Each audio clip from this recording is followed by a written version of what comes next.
Artemis was goddess of the hunt and goddess of the moon. She roamed the wilderness of forest, mountain, meadow, and glade with her band of nymphs and hunting dogs. Dressed in a short tunic, armed with a silver bow, a quiver of arrows on her back, she was the archer with an unerring aim.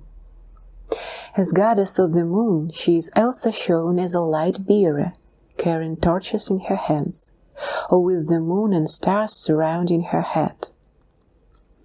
As a goddess of wildlife, particularly of young wildlife, she was associated with many undomesticated animals that symbolized her qualities. The stag, doe, hare, and quail all shared her elusive nature. The lioness exemplified her regality and prowess as a hunter.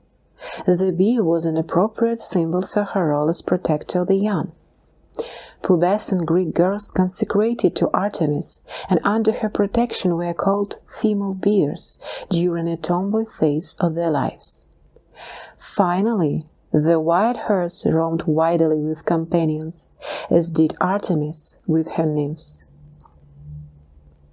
Artemis, as goddess of the hunt and goddess of the moon, was the personification of an independent feminine spirit. The archetype she represents enables a woman to seek her own goals on terrain of her own choosing. Artemis, the archer, could aim for any target, either near or far away, and could know that her arrows would unerringly reach their marks. The Artemis archetype gives women the innate ability to concentrate intensely on whatever is important to her, and to be undistracted from her course, either by the needs of others or by competition from others. If anything, competition heightens the excitement of the chase. Girl focus and perseverance despite obstacles in the way of elusiveness on the quarry are Artemis qualities that lead to achievements and accomplishments. This archetype makes it possible to hit a self-chosen mark. Artemis represents qualities idealized by the women's movement: achievement and competence, independence from man and male opinions, and concern for victimized, powerless women and the young. Artemis the goddess was accompanied by a band of nymphs, minor deities who were associated with mountains, woods, and streams. They traveled with her, exploring and hunting over a wide wilderness terrain. They were unconstrained by domesticity, fashions, or ideas of what women should be doing, and were beyond the control of men of masculine preferences.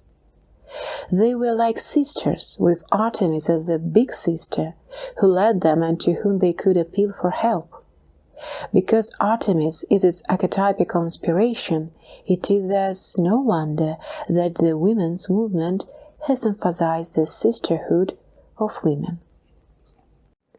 In her affinity for the wilderness and undomesticated nature, Artemis is the archetype responsible for the at-oneness with themselves and with nature, felt by some women when they backpack into forested mountains, fall asleep under the moon and stars, walk on a deserted beach, or gaze across the desert and feel themselves in spiritual communion with nature.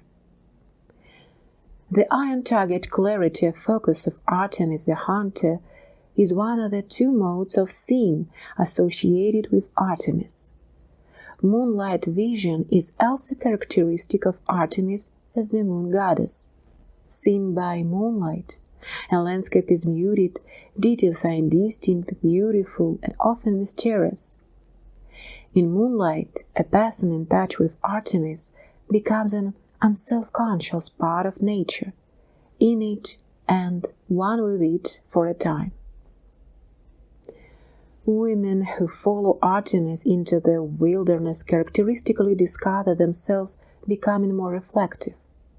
Often, their dreams are more vivid than usual, which contributes to their looking inward. They see inner terrain and dream symbols by moonlight, so to speak, in contrast to tangible reality, which is best appreciated in the bright light of day. Artemis identified women immediately recognize their affinity with this goddess. Other types of women may also become aware they need to make her acquaintance. And yet other women know that Artemis exists in them and realize the need for her to become a more influential part of themselves. So, how can we cultivate or strengthen this archetype? Sometimes the goal of developing Artemis requires drastic measures. For example, one talented woman writer moved out of the city, only occasionally seeing old friends, while she cultivated solitude, work, and Artemis within herself. A woman may go on a vacation by herself and find that she can have a good time, or discover the satisfaction of running several miles each morning, or enjoy being part of a women's support group.